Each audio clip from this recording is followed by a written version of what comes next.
Selamat datang para fans Naruto dan Boruto. Welcome to my channel UWA Anime. Tanpa basa-basi, kita langsung saja ke inti cerita selanjutnya.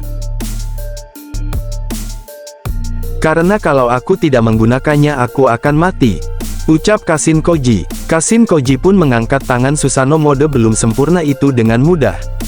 Delta pun terkejut, aura cakra besar menyelimuti Kashin Koji. Kashin Koji pun dengan cepatnya membuat pukulan telak kepada Delta, membuat Delta terpental menabrak dinding bebatuan gunung-gunung. Ledakan pun terjadi. Tidak berselang lama Delta pun terbangun dan memasuki mode Susanoo sempurna raksasa. Dengan membabi buta menembakkan laser dari mata Susanoo-nya yang mengarah ke arah Kashin Koji. Ledakan besar pun tidak bisa dihindari. Mengetahui akan Susanoo sempurnanya, Kashin Koji pun membuat api abadi mode raksasa sangat dahsyat, yang membakar Susanoo milik Delta. Menyadari akan terhalang penglihatannya, tiba-tiba saja Kashin Koji menggunakan jutsu besarnya, yaitu telapak tangan dewa. Keluarnya cakra sangat besar berbentuk tangan yang menghantam Susanoo milik Delta.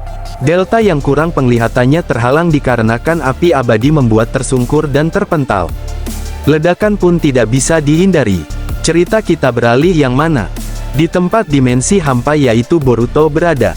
Otsutsuki Momoshiki sambil memegang kedua tangan Boruto.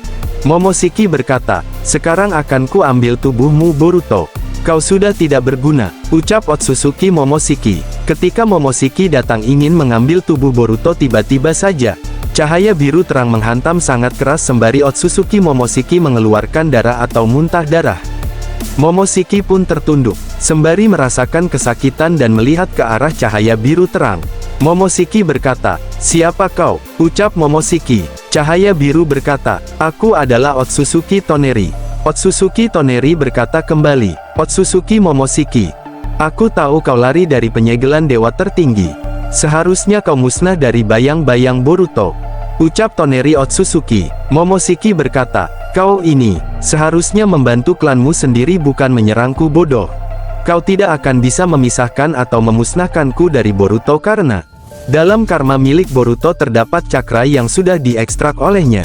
Makanya aku masih bisa di dalam tubuhnya sampai kapanpun," ucap Otsutsuki Momoshiki sembari tertawa lepas. Toneri berkata kembali, "Baiklah, kalau itu yang kau inginkan Momoshiki, aku akan mengabulkannya," ucap Toneri. Toneri pun menghantam kembali bagian tubuh Momoshiki dengan cakra hijaunya, yaitu di bagian perut, dengan sangat-sangat keras membuat Otsutsuki Momoshiki muntah darah sangat banyak, serta Otsutsuki Toneri membuka telapak tangannya seperti membuat segel ras klannya, yaitu segel mata Tenseigan, membuat Otsutsuki Momoshiki tidak bisa bergerak. Momoshiki berkata, "Mau apakan diriku, kurang ajar," ucap Momoshiki sembari ingin bergerak bebas, tapi jutsu segel klan Toneri sangat kuat membuat Otsutsuki Momoshiki benar-benar dibikin tidak bergerak oleh Otsutsuki Toneri. Toneri berkata, "Kau seharusnya sudah lenyap dari alam semesta ini.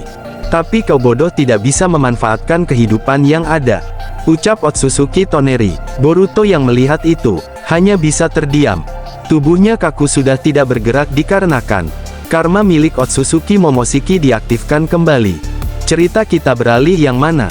Di tempat bertopeng misterius tersebut, ternyata bertopeng misterius itu sedang ada di dalam tempat laboratorium penyembuhan yang mana di sana ternyata sudah ada dua prajurit dewa. Bertopeng misterius berkata, "Ternyata kalian sudah dibangkitkan oleh Delta kah?" ucap bertopeng misterius tersebut. Prajurit dewa berkata, "Ya, kami berdua dibangkitkan, tentunya ada maksud dan tujuan.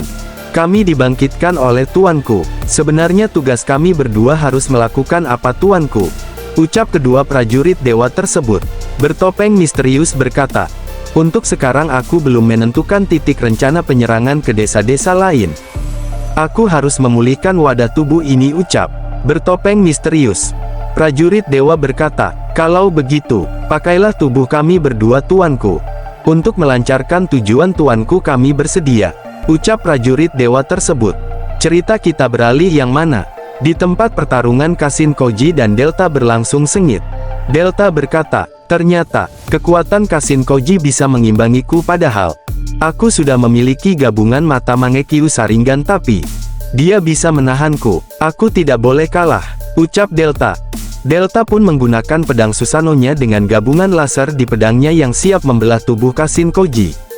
Kashin Koji pun di sini sudah merasa sangat lelah dikarenakan jutsu terlarang milik tetua katak agung.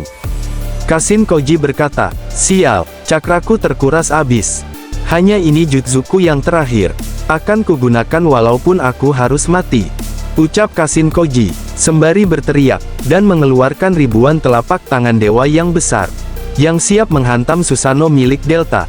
Kejadian ini mirip persis pertarungan antara Uchiha Madara melawan Hokage pertama yaitu Hashirama. Ledakan demi ledakan terjadi di area pertarungan antara Delta dan Kashin Koji. Cerita kita beralih di mana? Di tempat Uchiha Sasuke yang sedang melakukan perjalanan dimensi setelah sebelumnya. Di tempat di desa Komugakure, Sasuke pun sedikit terhenyak, merasakan dua cakra besar yang sedang bertarung dengan sangat dahsyatnya. Sasuke penasaran dengan kedua cakra besar tersebut seketika. Sasuke membuka portal dimensi, yang mana terbukanya portal dimensi tersebut di dekat tempat atau daerah pertarungan antara Kashin Koji dan Delta. Sasuke pun keluar dari dimensi tersebut sembari menggunakan pelindung dari cakra Susanoo mode belum sempurna. Uchiha Sasuke berkata, "Kekuatannya sangat dahsyat, ledakannya pun sampai ke sini padahal aku keluar jauh dari area pertarungan tapi ledakannya sangat-sangat terasa. Kalau aku tidak memakai cakra pelindung Susanoo pasti aku akan terluka cukup parah," ucap Uchiha Sasuke. Ternyata di satu sisi pertarungan antara Kashin Koji dan Delta sudah masuk babak terakhir yang mana pertahanan milik Delta yang menggunakan pertahanan cakra Susanoo mode sempurna pun akhirnya retak dan hancur oleh kekuatan cakra telapak tangan dewa milik Kashin Koji. Delta pun terpental menabrak dinding-dinding gunung serta tersungkur. Kashin Koji pun sesudah menggunakan jutsu terlarang milik tetua katak agung itu pingsan tak sadarkan diri. Dikarenakan terkuras habis cakranya, Delta pun berangsur-angsur bangun. Delta pun berkata, "Ternyata, si bodoh Kashin Koji bisa melukaiku sampai parah begini. Aku harus membalasnya. Ada tersisa sedikit cakra pedang Susanoo. Cukup untuk menebasnya," ucap Delta. Ketika kekuatan terakhirnya digunakan, melesatnya tebasan pedang Susanoo ke arah Kashin Koji yang siap membelah tubuhnya. Tiba-tiba saja, Susanoo mode Indra pun menakisnya dengan satu telapak tangan.